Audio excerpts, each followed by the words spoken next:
دیکھیں کتابیں احادیث مبارکہ میں کہ حضرت اسامہ کا لشکر جو نبی کریم علیہ السلام اپنی حیات مبارکہ کے آخری دنوں میں جس کو آپ نے جانے کے لیے مقرر کر دیا تھا کہ وہ جائے، اور وہ کچھ فاصلے پر جب ان کو خبر پہنچی سرکار کی زیادہ علالت کی اور اس کے بعد وصال کی، تو وہ لشکر وہاں رک گیا۔ حضرت ابوبکر صدیق رضی اللہ تعالیٰ عنہ کو صحابہ کرام نے، حتیٰ کہ اہل بیت نے بھی یہ کہا کہ اس وقت قیصر کے خلاف یہ لشکر جو جاری کرنا ہے، اتنا بڑا لشکر بھیج کر مدینہ منورہ جو ہے اس میں خطرہ محسوس ہوگا کہ مدینہ اگر لشکر سے خالی ہو گیا، ہماری فوج سے خالی ہو گیا، تو دشمنان اسلام نبی پاک علیہ السلام کے بعد مدینہ پر حملہ کر سکتے ہیں۔ تو حضرت ابوبکر صدیق نے کیا جملہ کہا کہ اگر مجھے، یعنی میں مسلمانوں کا امیر ہوں، مجھے یا میرے ساتھ یہاں بسنے والوں کو جنگلی جانور پھاڑ کھائیں، تب بھی میں رسول اللہ صلی اللہ علیہ وسلم کے امر کو تبدیل نہیں کر سکتا، لشکر اسامہ کو جانا ہی پڑے گا، جیسے اسامہ کو۔ تو حضرت ابوبکر صدیق اس بارے میں اتنے سخت پابند تھے کہ آپ کسی امر میں بھی تبدیلی نہیں فرماتے تھے۔ پھر جو لوگ عامیانہ باتیں اس مسئلے میں کرتے ہیں، جی انہوں نے چھین لیا، وہ چھیننا کس سے تھا؟ وہ تو بیت المال کا تھا، اس میں جو حصہ تھا اہل بیت اطہار کے لیے، جو نبی پاک صلی اللہ علیہ وسلم جس مال سے ان کی خدمت کرتے تھے، اس پر تولیت خلفائے راشدین نے بھی حضرت عباس کی اور حضرت علی المرتضیٰ کی ہی فرمائی کہ آپ اس کے متولی بن جائیں، اور جس طرح پر اہل بیت کے لیے حصہ نبی پاک علیہ السلام دیتے تھے، آپ بھی دے کریں۔ اب آپ کو بات سمجھ آگئی جناب؟ اس بارے میں باقاعدہ احادیث مبارکہ کے اندر بھی اس کی تفصیل موجود ہے کہ تولیت کے مسئلے پر حضرت عباس حضرت علی میں خود بڑی لڑائی ہو گئی، اس میں اس کا ثبوت موجود ہے۔ اس کا فیصلہ بھی حضرت فاروق اعظم رضی اللہ تعالیٰ عنہ ان کے درمیان بھی فرمایا کرتے تھے، وہ چچا بھتیجا آپس میں ایک دوسرے کو بہت برا بھلا بھی کہہ دیتے تھے۔ تو حضرت ابوبکر صدیق رضی اللہ تعالیٰ عنہ نے ان مالی امور میں کسی قسم کا بھی کوئی تصرف یا تبدیلی نہیں فرمائی۔ اب یہاں غلط فہمی پھیلائی جاتی ہے، جی وہ تو ان کا ورثہ تھا، وہ ملک تھا نبی کریم علیہ السلام کا، تو ان کو دینا چاہیے تھا حضرت ابوبکر صدیق کو۔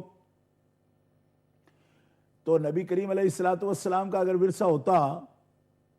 تو دینے نہ دینے کا کیا سوال تھا؟ وہ دے چکے ہوتے، وہ تو ان کے قبضے میں ہوتا۔ وہ تو کتنے سال تک فتح خیبر کے بعد اور ان آبادیوں کی فتح کے بعد جب یہ تصرف میں آ گیا تھا مال، تو نبی کریم علیہ السلام اس وقت تک وہ ہبہ کرتے، تب بھی ہبے میں بھی تملیک ضروری ہے، مالک ہوتے وہ، کس نے چھینا ان سے؟ ورثہ تھا، اور اس میں نبی کریم علیہ السلام نے اگر کوئی چیز ان کو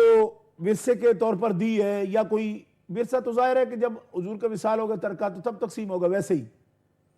تو حضور نبی کریم علیہ السلام ان امور میں مستثنا ہیں۔ آپ جانتے ہیں کہ حضور کا ترکہ تقسیم نہیں ہوا، نبی کریم علیہ السلام اس طرح زندہ ہیں کہ آپ کی بیویوں کو دوسرا نکاح کرنے کی اجازت بھی نہیں ہے، حالانکہ شہداء زندہ ہیں، مگر شہداء کی بیویاں بعد از انقضاء عدت نکاح کر سکتی ہیں۔ نبی کریم علیہ السلام ان سے بھی بڑھ کر اس انداز سے زندہ ہیں کہ آپ کی بیویاں انقضاء عدت کے بعد، عدت پوری ہو جانے کے بعد بھی نکاح نہیں فرما سکتی۔ تو ترکہ بھی نہیں بٹا، ورثہ تقسیم نہیں ہوا، اور اسی طرح آپ کی ازواج مطہرات کا آگے نکاح بھی جائز نہیں ہے۔ اور اس کو صرف اس پر معمول کرنا کہ شاید اس میں سرکار کی حد تک ہے کہ آگے کوئی ان سے نکاح کرے، یہ بات نہیں ہے۔ صرف اس میں اس بات کا بھی دخل ہے کہ حضور اپنی حیات حسی کے ساتھ ایک لمحے کے بعد حضور جو ہے وہ زندہ ہیں، اور نبی کریم علیہ السلام کا ورثہ بھی تقسیم نہیں ہوگا، اور نبی کریم علیہ السلام کے ازواج مطہرات پر بھی ابداً لا ان تنکحوا ازواجہ من بعدہ ابدا۔ ٹھیک ہے؟ اس پر بعض لوگ یہ خیال کرتے ہیں کہ صرف اس سے کہ حضور کو اذیت نہ ہو، ایک یہی وجہ ہے کہ ان کے ازواج مطہرات کا آگے نکاح نہ ہو۔ صرف یہ وجہ نہیں ہے، اس لیے کہ بیوہ سے اگر کوئی نکاح کرتا ہے، شرعاً جائز ہے نا، نکاح کرتا ہے، اور اس میں کوئی ہتک کی بات ہو یا بے عزتی کی بات ہو، تو کتنی بیوائیں ہیں جن سے نبی کریم علیہ السلام نے خود بھی تو نکاح کیا ہے۔ صحیح، ٹھیک ہے؟ صرف یہ وجہ نہیں ہے، اس کے اندر ایک وجہ یہ ہے عظمت کی بھی، لیکن ایک مستقل وجہ یہ ہے کہ نبی کریم علیہ السلام حیات حسی کے ساتھ زندہ ہیں، اس لیے کہ جو شہداء زندہ ہیں جن کو مردہ کہنے سے بھی منع فرمایا گیا، ان کی بیویوں کو اجازت ہے، مگر پیارے مصطفیٰ کی حیات ان سے بھی بڑھ کر ہے کہ آپ کے ازواج مطہرات کو آپ کے عقد میں ہی رہنے کا حکم ہے، اور وہ آگے ان سے نکاح کرنا جو ہے وہ حرام کر دیا گیا، ان سے کوئی نکاح بھی نہیں کر سکتا۔ ٹھیک ہے جی؟ اب یہاں حضرت ایک کال لے لیں اگر اجازت جی ہو تو۔ لے لیں۔ محترم حاجی ریاض صاحب ہیں مانچسٹر سے، السلام علیکم حاجی صاحب۔ وعلیکم السلام ورحمۃ اللہ۔ جی فرمائیے حاجی صاحب، کیا سوال ہے آپ کا؟ اچھا حضرت، سوال یہ تھا کہ پاکستان میں عموماً یہ ہوتا ہے کہ فوتگی کے بعد میت کو فوراً غسل دیا جاتا ہے اور پھر دوبارہ جنازے سے کچھ دیر پہلے غسل دوبارہ دیتے ہیں، تو پوچھنا یہ تھا کہ کیا یہ جائز ہے؟ جی صحیح ہے، جی ٹھیک ہے حاجی صاحب، آپ کے سوال کا جواب انشاءاللہ ضرور پیش کیا جائے گا۔ جی حضرت، آپ فرما رہے تھے کہ نبی پاک صلی اللہ علیہ وسلم کی زندگی مبارک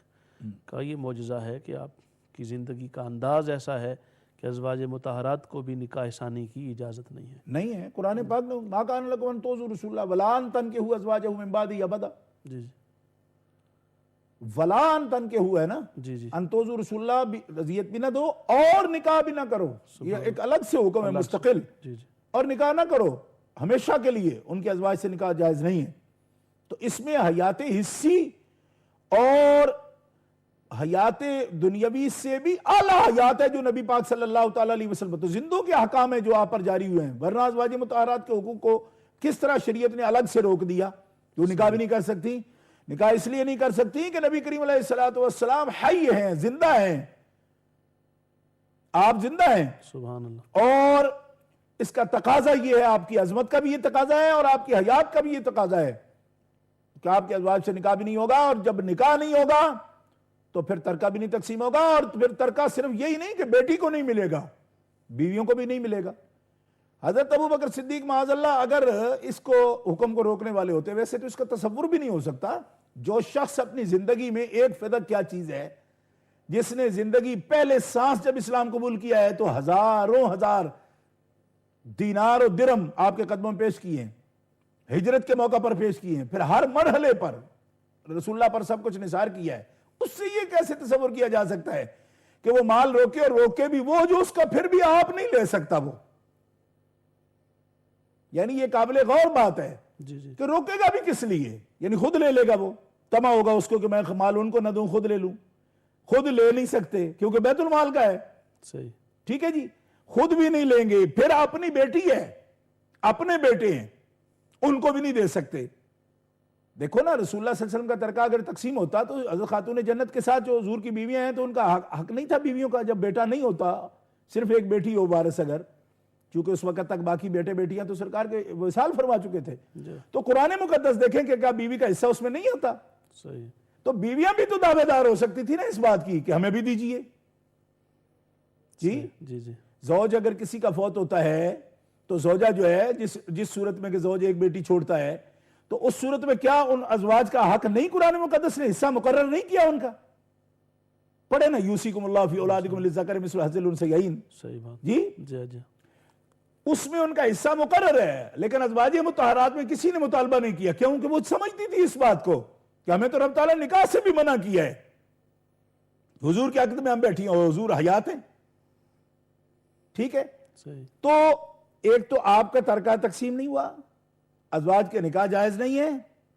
رہ گیا مسئلہ یہ کہ پھر اس کا حکم تھا کیا؟ حکم یہ تھا کہ جو حصہ یتیموں، مسکینوں، مسافروں اور اس کے ساتھ ساتھ قرابت داروں، سرکار کے عزیزوں کے لیے مقرر تھا، حضور نے فرمایا تھا، اس کی تولیت باقاعدہ اہل بیت پاس رہی، اہل بیت اطہار مولا علی شیر خدا کرم اللہ تعالیٰ وجہ الکریم اور حضرت عباس رضی اللہ تعالیٰ عنہ، یہی اس پر تولیت تھی ان کے پاس، اور یہی اس کو اسی طرح تقسیم کرتے جس طرح رسول اللہ صلی اللہ علیہ وسلم تقسیم کرتے تھے، اور وہاں سے لے کر کے جب مکمل طور پر حضرت امام حسن مجتبی رضی اللہ تعالیٰ عنہ عرش مقام کی حکومت قائم ہوئی، یا حضرت مولا پاک کی اپنی حکومت قائم ہوئی، تب بھی انہوں نے ایک پائی کا بھی تصرف حضرت ابو بکر صدیق سے آگے پیچھے نہیں کیا، جس طرح انہوں نے اس میں حصہ مقرر کر رکھا تھا اور تولیت تھی، اسی طرح مولا علی شیر خدا اس کو تقسیم کرتے ہیں، اسی طرح امام حسن مجتبی نے تقسیم کیا، کبھی اس پر آپ نے قبضہ نہیں کیا اور کبھی کچھ نہیں۔ اور بعض روایات میں جو یہ لفظ آتے ہیں کہ انہوں نے فرمایا کہ ہم آپ کو دیتے ہیں، تولیت کا آتا ہے